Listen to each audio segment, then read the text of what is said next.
मुंबईचे भूमिपुत्र, मूळ निवासी आणि कोळी समाजाची ग्रामदैवत असलेली मुंबादेवी, जिच्या नावावरून या महानगराला मुंबई हे नाव मिळाले. तिच्या स्थापनेची दंतकथा अत्यंत रंजक आणि थरारक आहे. खूप वर्षांपूर्वी कोळी समाजातील लोक मच्छीमारी आणि मिठाच्या व्यवसायातून आनंदाने जीवन जगत होते. त्यांचे आयुष्य शांत, समाधानी आणि देवभक्तीने परिपूर्ण होते. परंतु या शांततेवर अचानक संकट कोसळले. मुंबारक नावाचा एक भयानक राक्षस ब्रह्मदेवाची कठोर तपश्चर्या करून अजय शक्तीचा वर मिळवून बसला होता. या वरामुळे त्याला गर्व झाला की कोणताही पुरुष, पशु, यक्ष वा गंधर्व त्याला हरवू शकणार नाही.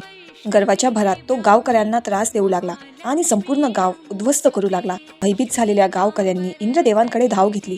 इंद्रदेवांनी भगवान शंकरांची मदत मागितली.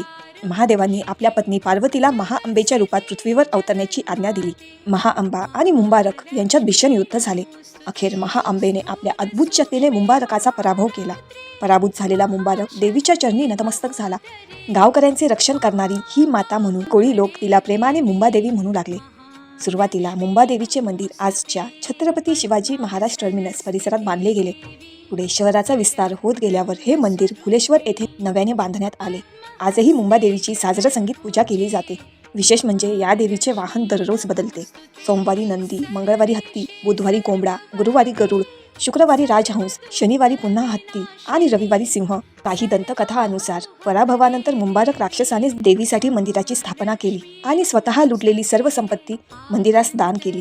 अशी ही मुंबादेवी मुंबईच्या जन्माची साक्षीदार आणि या शहराची शक्ती स्वरूप जननी आजही मुंबईचे रक्षण करत आहे.